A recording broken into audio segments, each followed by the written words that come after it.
Build creative confidence. Beat the inspiration addiction. Join the Writer's Gym.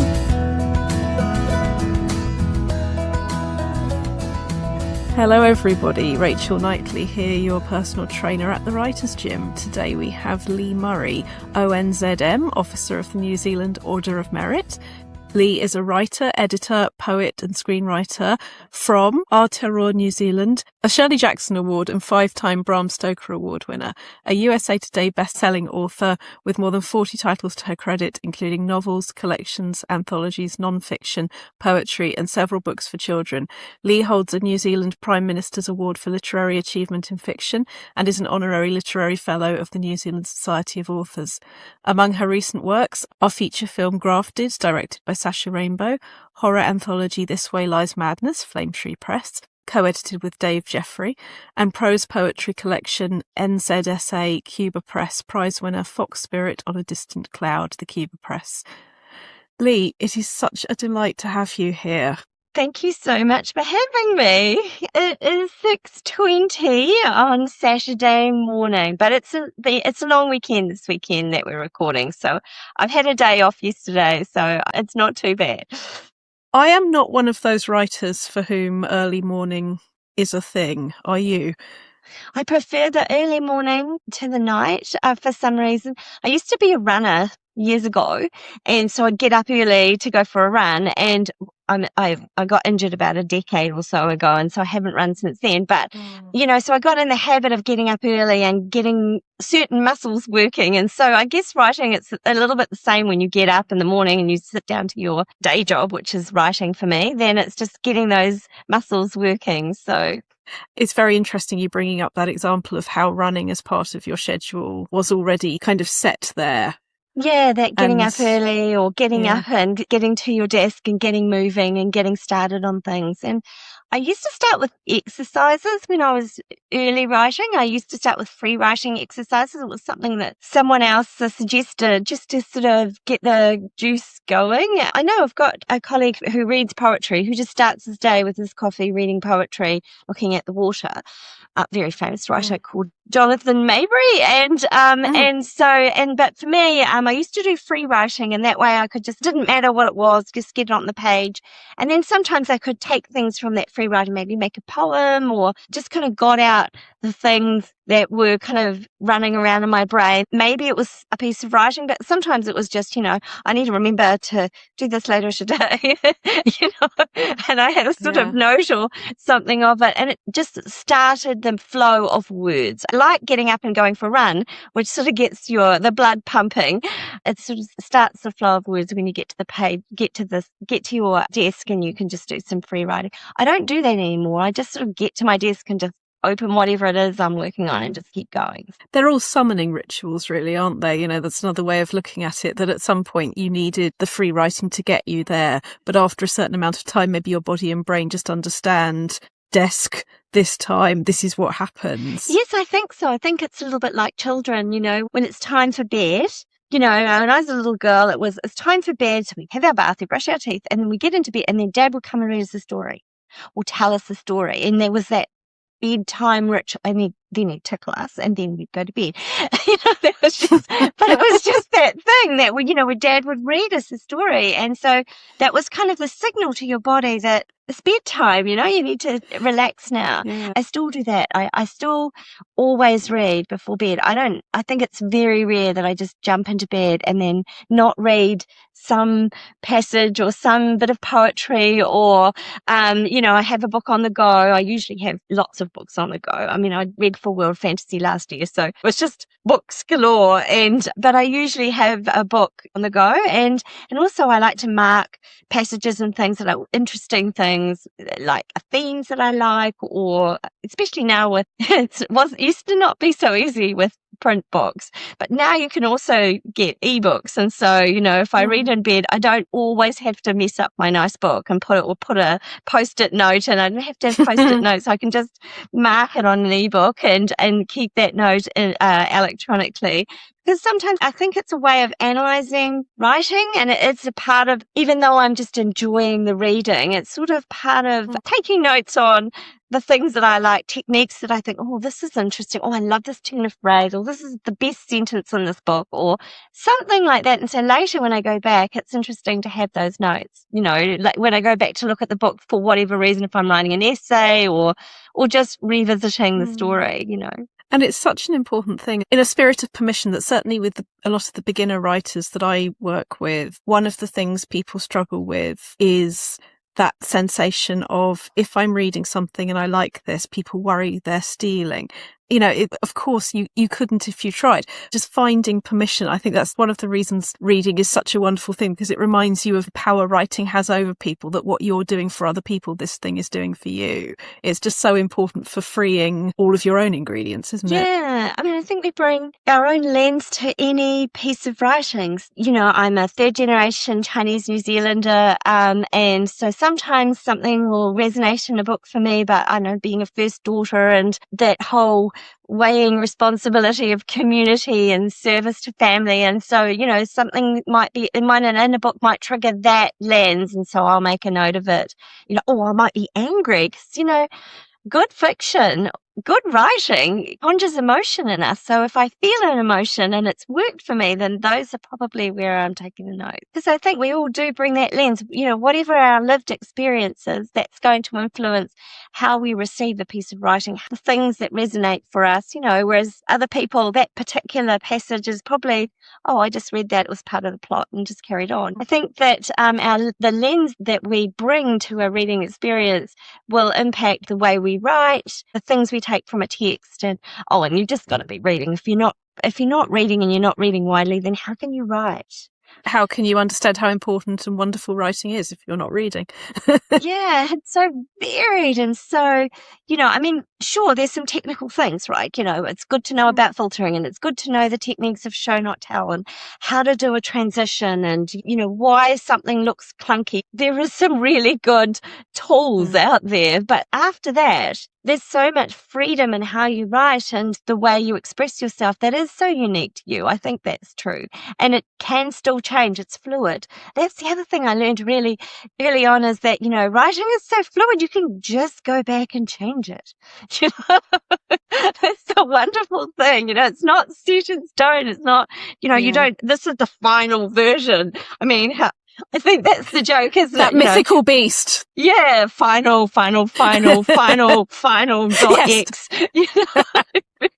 Oh my goodness, absolutely. You mentioned that you have an early memory of your father reading to you at bedtime, and you've also mentioned how I sense sort of family and history and different countries, different traditions that are sort of filtered through to us. I feel like that's been a source of not necessarily just inspiration, but a sort of call to action for you, that there's a lot of social action and there's a lot of the power that writing has in being seen as a writer. I'm wondering how early that started. Did you know you were a writer when you were hearing those stories from your dad? Yeah, Dad's an amazing storyteller. He used to make up incredible. I've just got to get some of those stories down, because he used to just make up these amazing stories. Horace and Aristotle were two little frogs that lived at the bottom of our street and in the river, and they were like these two. They were bumbling and not very clever, and I didn't know who Horace and Aristotle was in those days. It's just two names. Do you now see them as frogs forever? Are they animals to you forever now when you see those names? Yeah. And they were just these great little, full of daring do and sort of bumbling little frogs, but they do have all these wonderful adventures, like how do you get across the road when you're a little frog?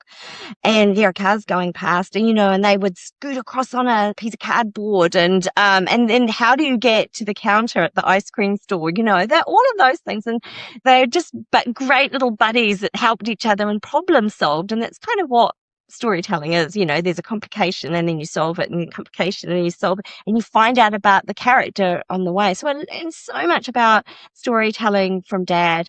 And also he had a character called Professor Morgan with a Zizbert machine, which was kind of like all the Thunderbirds put together.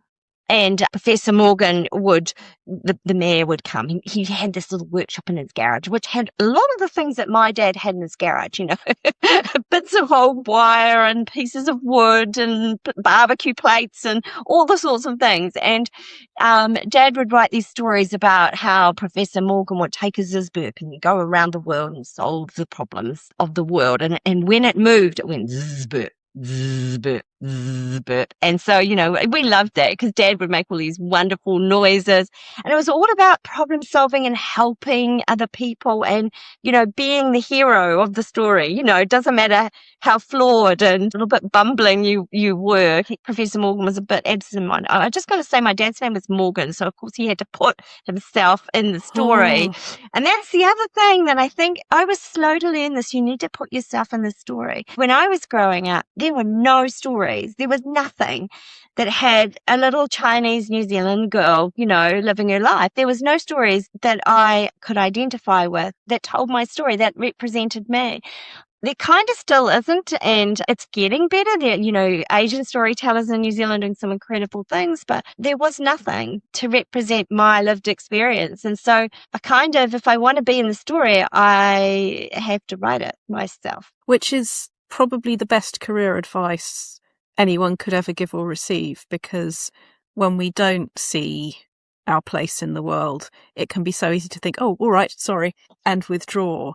But having writers who recognise that was what they needed and went out and created it, it is such an important thing. Such an act of bravery, actually, because you're putting yourself in the story.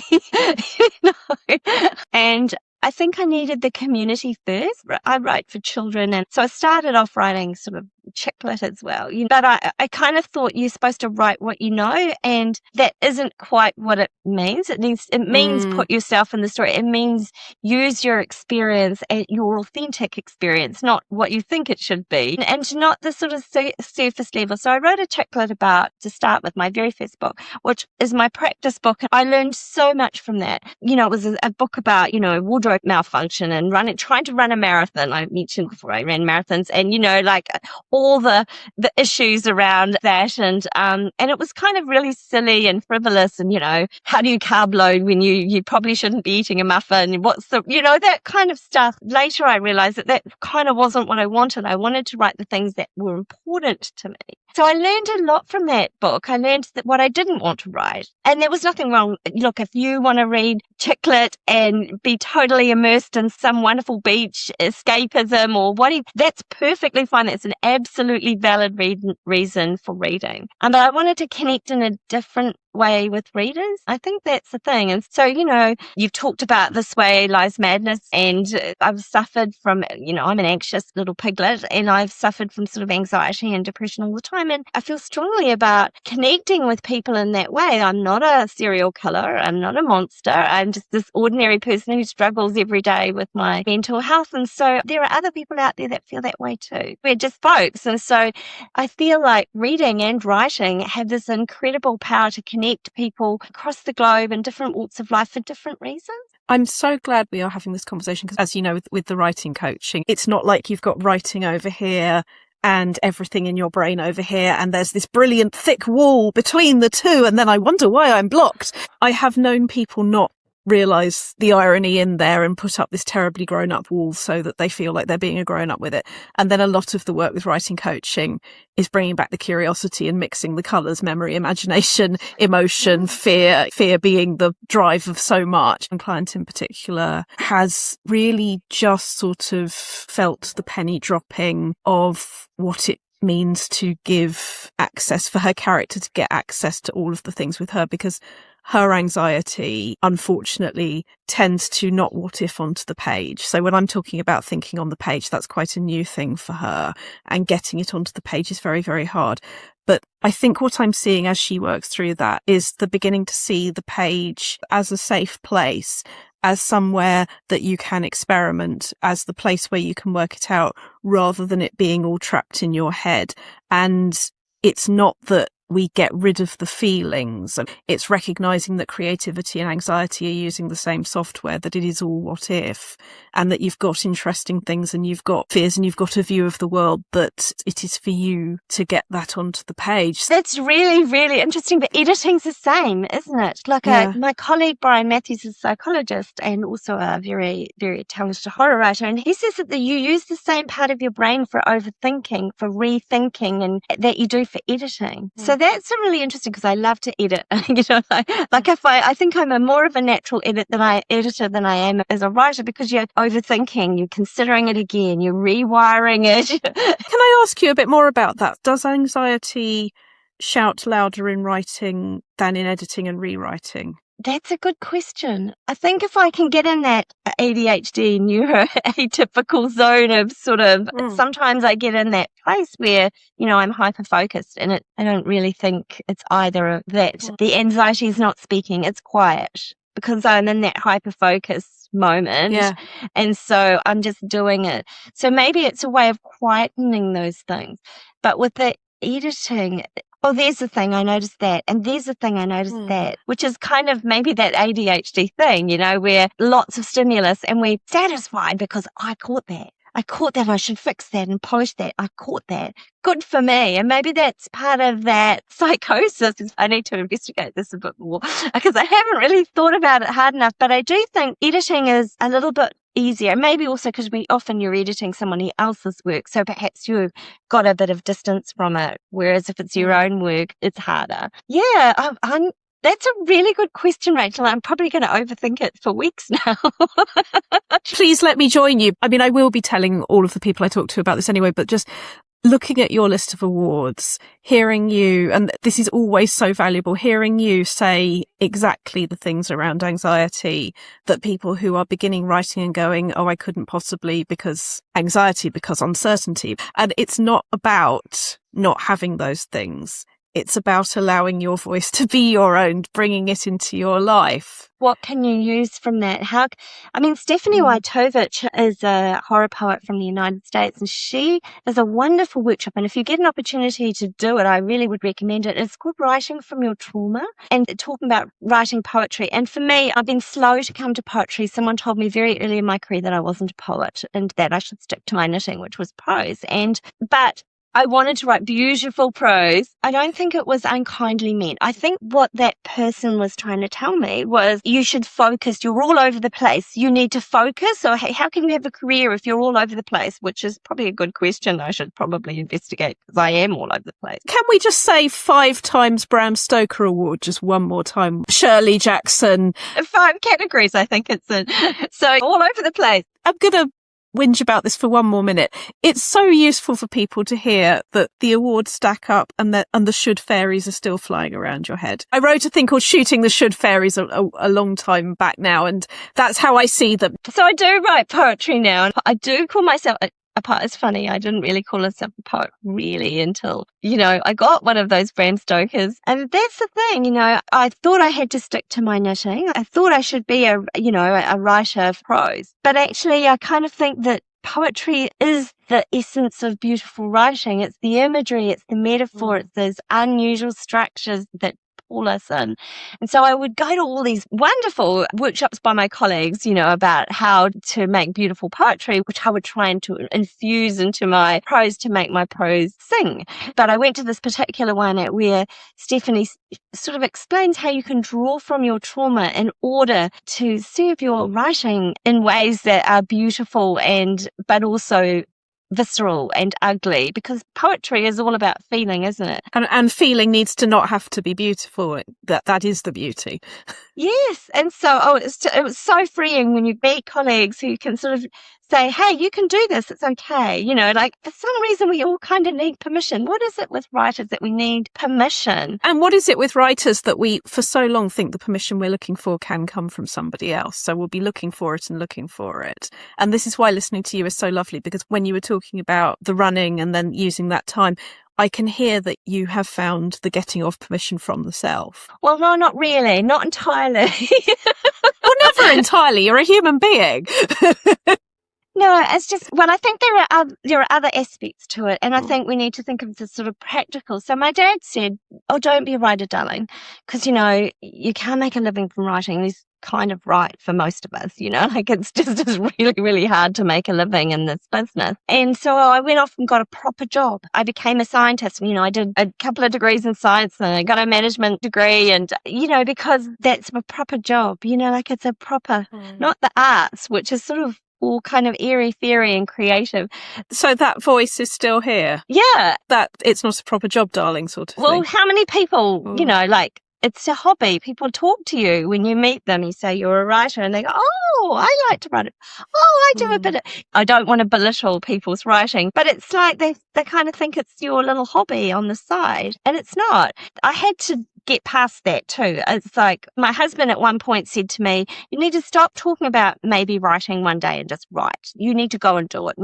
And that was wonderful too. He gave me permission, partly because we were in a, he had a good job at the time and the kids were in school. I needed to be home because my youngest has very severe ADHD and autism and really was struggling. So we decided that I would be home to sort of support his learning. And then there was a little bit of time when the kids were at school, that kind of thing. And Dave said to me, "You should just stop talking about it and just write.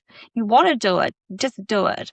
And so there is a bit of element of permission when you're in a family unit and you sort of still need to pay the bills. And he sort of said, "I can do this. We can do this. If you want to write, you should do it." So there is that element of permission when you're in a partnership and a family and you have other responsibilities like mortgages and getting the car warranted and that kind of stuff. I absolutely accept that those things make quite often all the difference in the world. I would still say they're nothing without the primary permission from the self. Totally. Yeah. And motivated writers will write wherever they can write. They'll write on the back of a cornflakes packet if they have to, So I think you're right there too. So there are kind of different aspects to permission though, but you're right. Essentially, it's got to come from you. Sometimes I have non-fiction writers who are surprised that when I sometimes need to say to them that creative writing doesn't necessarily mean fiction, it means all writing. You are mixing your memory, your interests, your understanding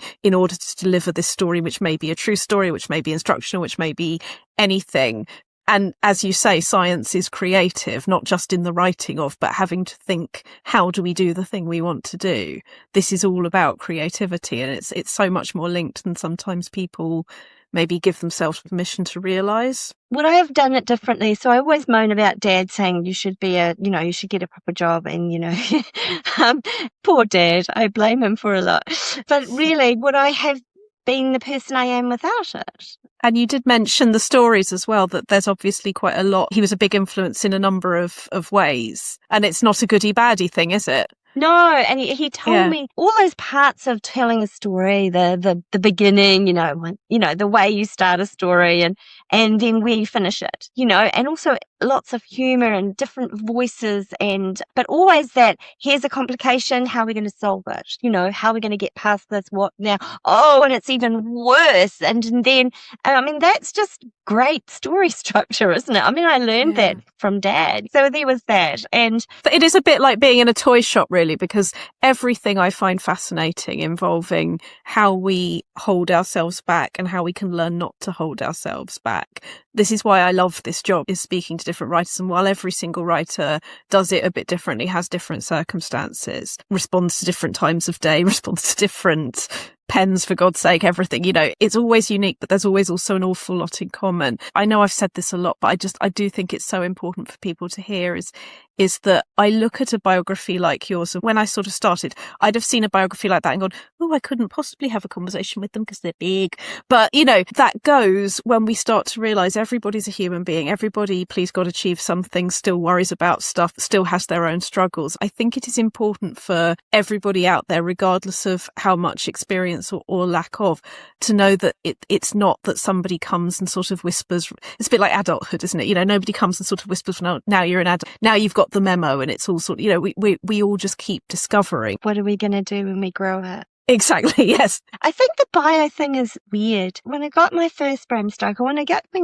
my first award even, which was for my first little children's book. And can we just get rid of the word little? Can we just take the word little, scrunch it up? Yeah, you're right. I mean, I'm not going to bring gender into this, but if I were a betting person, I would say, would you necessarily have said little? No, it's the imposter syndrome, isn't it? I always feel like when I get an award, it motivates me. It makes me want to work harder because someone's going to find out that this is a fluke, right? You know, that there's a sort of like, oh, there was a little bit of, I just must have scraped, oh, I don't know how I did that.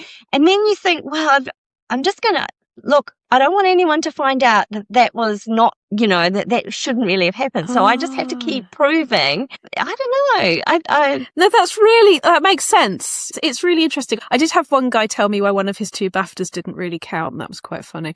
But everybody's got their kind of... It didn't really count. Wow. Gee. Well, I do. It's a wonderful celebration. I mean, for example, when you do an anthology, and some of my work, you know, I've got some awards for being an editor and curating and building community. And that's not necessarily just you know, you get the award, but it's the work of a whole community of people that have come together to create this project. So I always feel a little bit sneaky about that, you know, like it's the anthologist that wins the prize, but that's just the person who's holding the trophy, because behind them there's all of this other work. And I think that's probably true of all awards, that, you know, you don't write in isolation. I don't write in isolation, you know, nothing I write goes straight to a publisher or an editor. You know, I always run it past my crit group, my team, you know, my people I trust. My daughter's an incredible editor. So I'm always running things past. Can I ask a bit more about that? Because it would be lovely to know what that process is like for you in terms of you've got... No, I have a really small group mostly, you know, I have a regular crit group that I meet every 2 weeks, and we share work and talk about themes and stuff. And occasionally I'll share things with other people that are working in the same area. But mostly I have this core group of people. At any one time, I've always had a core crit group, and those are the people that have really helped inform my writing, moaned about when I haven't handed something, you know, where's your work, why I want to read the rest of this, you know, where is it? And those are hugely motivating, you know. So you know, there's always a community around you. You know, if it's not good enough, they'll tell you. You know, I'm always give me the feedback, because I can't make my writing better unless I have that help, because you don't see it in your own writing. It's really tricky, you know, like you can see it in someone else's, and then I don't know what it is about our own writing. It's like our own children. We think they're great. Other people Although there's moments, and actually the balance the other way as well. There are moments when your writing/child does something wrong, and that's worse than when somebody else's does that thing wrong as well. Yeah, exactly. And you know, or you think that your writing is really great, but actually you need to be reminded that, you know, there's still things you can do. So I'm being very, very lucky about that, you know. And also when, you know, with the whole imposter syndrome thing, you know, people ask me, well, what's your favourite piece of work? And it's always, you know, well, I'm working on something else, and I want it, because you're always striving to write something that's better, that speaks to your experience in a different way, that will just expands your whole practice in some way, which is, again, that's probably that ADHD thing. I'm just all over the place, and I just, you know, wanting the new thing, and I do finish most things. Right, so this is it though. While we're talking about ADHD, there are now 2 things I want to talk about very, very much at the same time. You did just say about, as well as the next thing always being the most interesting, or, you know, that's the thing I'm working on now. There's also the sense of there's investing in the previous thing as well, that by the time something is out, your brain has gone into the new thing, but you're also very interested. So this little book is coming out this is a little mock-up, but it's coming out. Oversight Erased Poetry is coming out on the 8th of March. It's a collaboration with Karina Bissett, and it's Erased Poetry, looking at texts by women in history and trying to sort of go into their works and find new ways of looking at women's stories. As, you know, like I say, we're doing the promotion for this now, but we've just finished putting together the manuscript of the second book in this. So, you know, like you're thinking about the new book that, you know, we're just putting that to bed. That will come out. This one comes out, you know, in 5 weeks, and that one comes out a year from now. So I'll have to be thinking about that. So yeah, you're right. There is that aspect. And of course, the whole thing with publishing, you sort of get a big splash for the few months that the book, or the first year that the book is out. And then people have moved on, and that's still a wonderful piece of work that you've really enjoyed doing.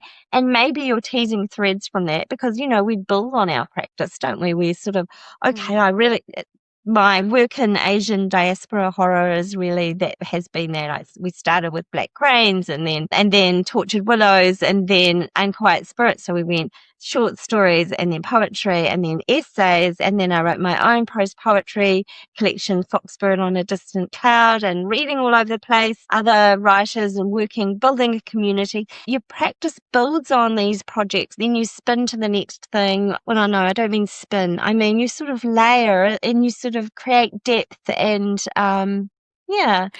keep your interest up. You mentioned that you'd arrived with poetry later. It's interesting hearing you say all the different categories and prose and essays, fiction, and so on. I'm wondering, was poetry very different in terms of it maybe being a mental jump that, yes, I can do this as well? I'm wondering, is it a pedestal thing, or is it that we all categorise without meaning to? You mean, I think poetry's the pinnacle? Is that the thing? Is that what you think? My thing was that I'm afraid I was one of the multitude of I didn't know I liked horror until I was in my early 30s, even though all of my favourite novels were 19th century Gothic. I was that idiot that you're talking about in that wonderful essay on Medium about, just thinking, oh no, I don't like horror, because we think at the time that horror just means limbs falling off. So then I was dared by my now partner to write a horror story. It won first prize in now dearly departed Writers Forum magazine, and it was a really comfortable, really right voice to write in that I'd found. And then I ended up with Black Shack Books within a couple of years of that.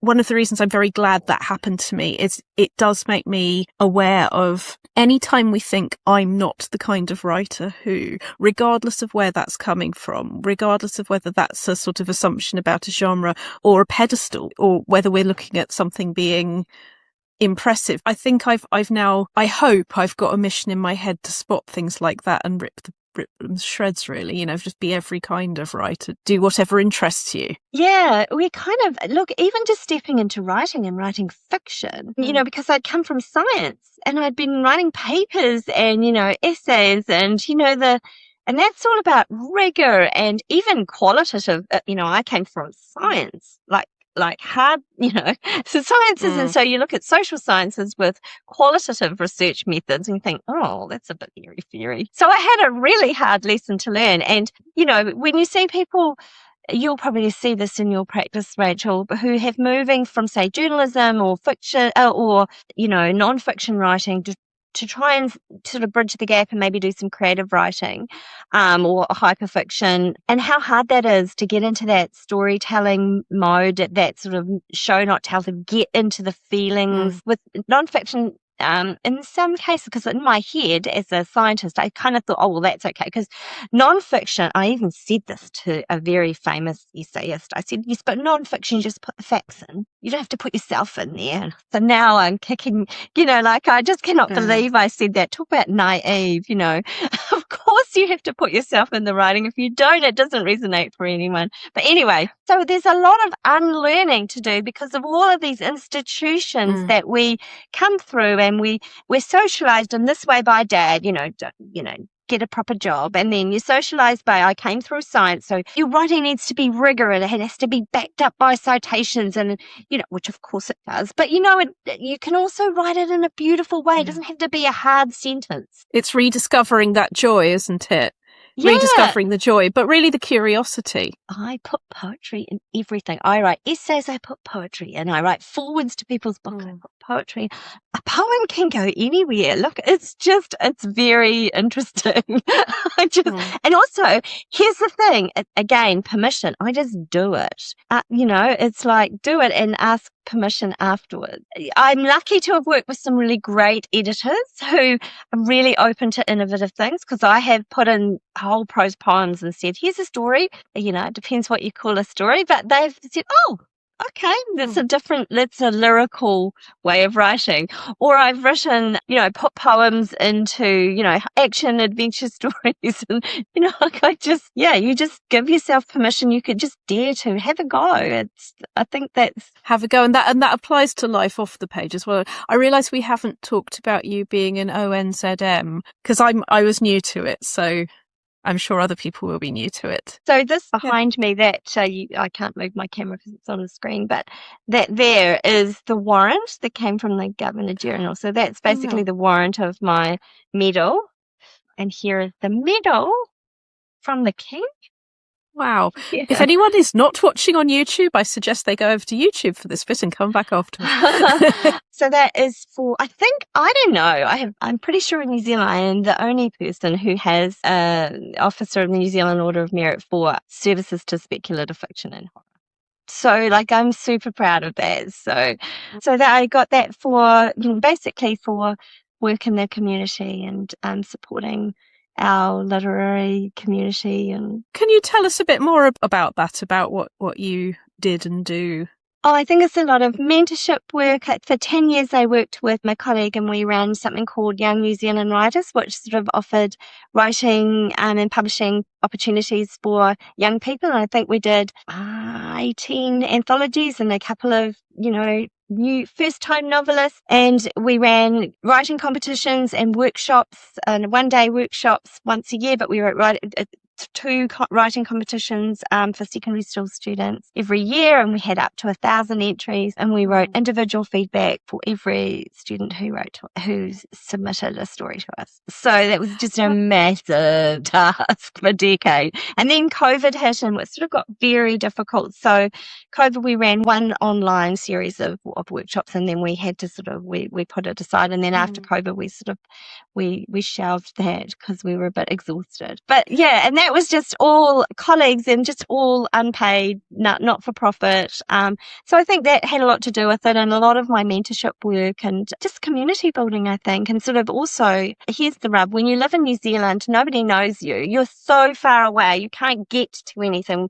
Speculative fiction, genre fiction, we don't have a lot of, there's a stigma, isn't it? That whole horror thing. Oh, you're not you. Yeah. You could be an ex-murderer. We won't invite you. And so, there isn't, I'm not legit, we're not legit. We're not proper writers. And when you write genre. This is such an important thing, or it certainly has been for me and for many of my clients, that the wonderful thing that horror offers is it is the natural home for taking that torch and shining it into the corner of your mind where previously you would have gone, ooh, I don't know what's there, so I'm not going to go there. It's the healthiest thing that you can do for anxiety and depression. It has made me a more confident, in the true sense, as in interested in the flow state rather than what does it say about me. It's such a positive force. And the thing is that this is not new knowledge. Humanity has known that. The reason the Gothic was there, the reason that Romanticism, that, all of the books they were happily giving us at school, everything has key horror elements for when people are discovering who they truly are, what they're truly made of. And yet there is this stigma. Just terribly sad. Well, I mean, if it's Macbeth, it's okay because that's, yeah, these stigma things are interesting, isn't it? It's just a little bit like if you're an Indigenous person, like if you're a Maori person and you talk about Maori storytelling, or that's just kind of folklore or myth, and if it's European mythology, we call it classic. We sort of have a different language for what we think is legitimate, don't we? And I think that's a part of the problem. But yes, I think there's so much to be, not just putting the things on the page in order to exercise our own demons, but also when you do that, and someone else sees that and reads that and thinks, oh, I'm not the only one who feels like this. And we aren't the only one who feel like this, Rachel. If we're feeling this anxiousness, and I mean, especially in the world at the moment with so much going on, and overwhelm, I think other people can read that and feel a little bit of solace because, you know what, I'm not all by myself feeling like this. There are other people that feel this way. And that is hugely freeing. I think, and it's kind of driven a bit my practice, is like, we need to put ourselves on the page. And I haven't been brave about this. It wasn't until I got that horror community around me saying, sure, you should do this. Because, horror is subversive. It's progressive and transgressive and all of these words that inclusive. And I think that having the community around you saying, you can do this. It's okay, try that, see how it feels. Other people are probably feeling that way. And that connection is and then that just gives you that little bit of bravery to take that next step and the next step and the next step. And also, I think I've been a little bit lucky because when you write yourself, there is nobody like you, exactly like you. And so there's your place in the world, straight away, there's your place, there's your story, that is unique and different and special, and people will find the universality in it. I don't know if that's a word, but you know what I'm saying. People will find the connections, the nodes. The more specific we are, the more universal we are, absolutely. And this is why it's important to dig for it, and it's important to make that space and time.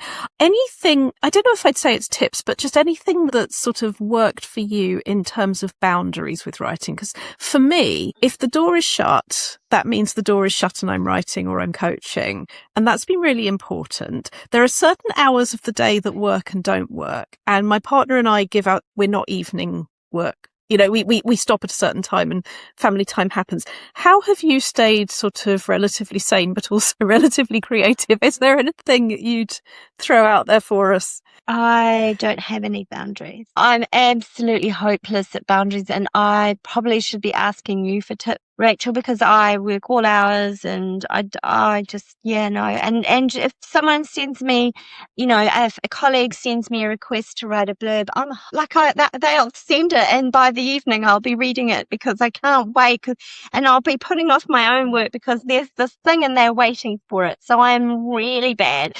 It's the Asian girl in me, you've got it. If community comes first and you come second, and I'm really bad at boundaries. Hearing you on that loud and clear, but going to challenge/ask a tiny bit. You live with other humans, right? Yeah. There are other people. Yeah.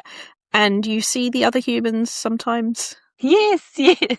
So during the evolution of you living with those other humans, some sort of pattern/expectation of, well, even if it's an expectation of we don't actually have any expectations, we don't know when we're going to see that person, a pattern sort of evolves based on experience.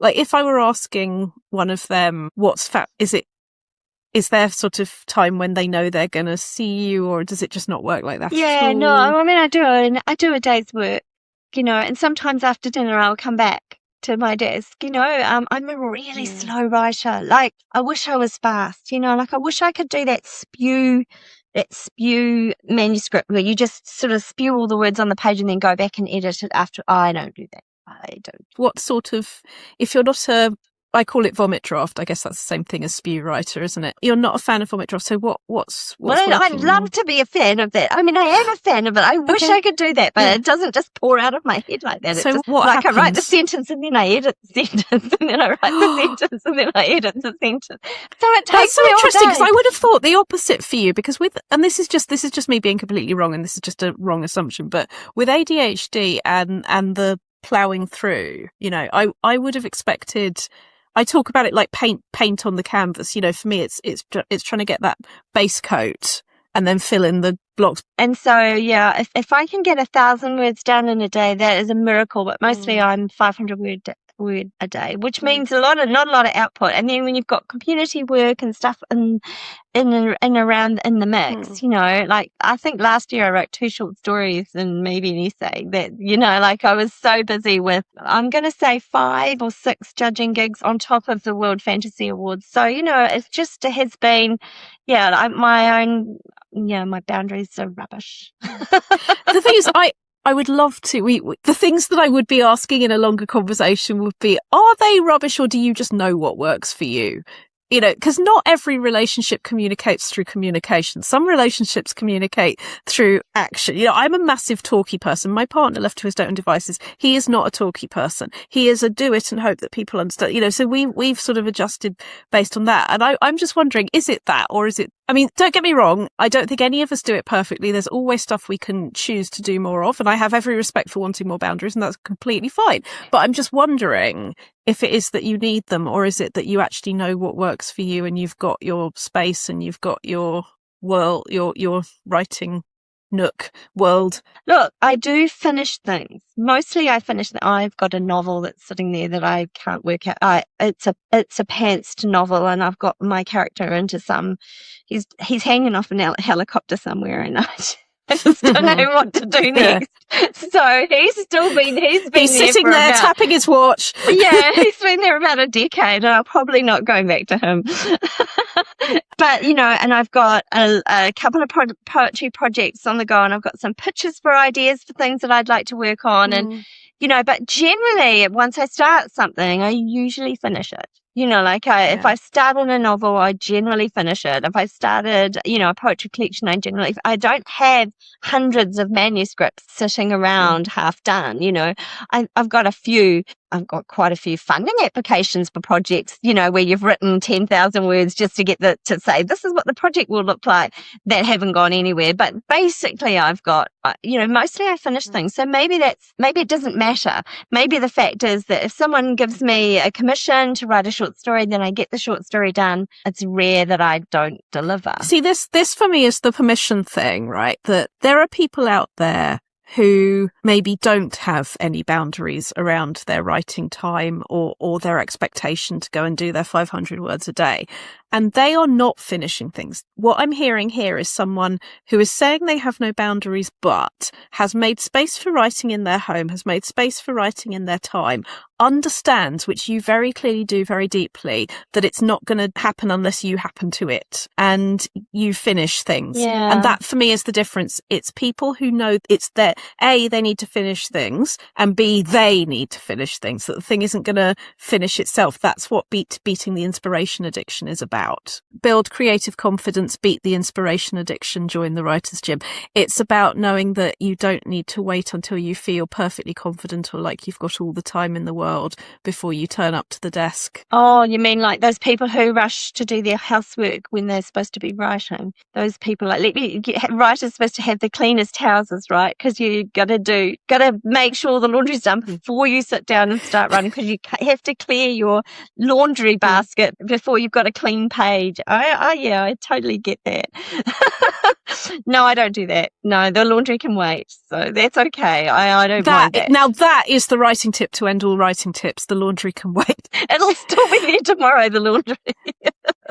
Do you know, I had to write a bio the other day which had a couple of lines of whimsy in it, and Lee likes hokey pokey ice cream, and I really struggled to write those, a couple of lines of whimsy, and I was thinking when I was trying to write these couple of lines of whimsy, oh my gosh, how that added, all work and no play makes Jack a dull boy. And I thought, oh my gosh, I'm so boring. So all my fun and all the things I do are all around writing. And so I need to, broaden that a little bit, to, family and that kind of thing. Is that need to?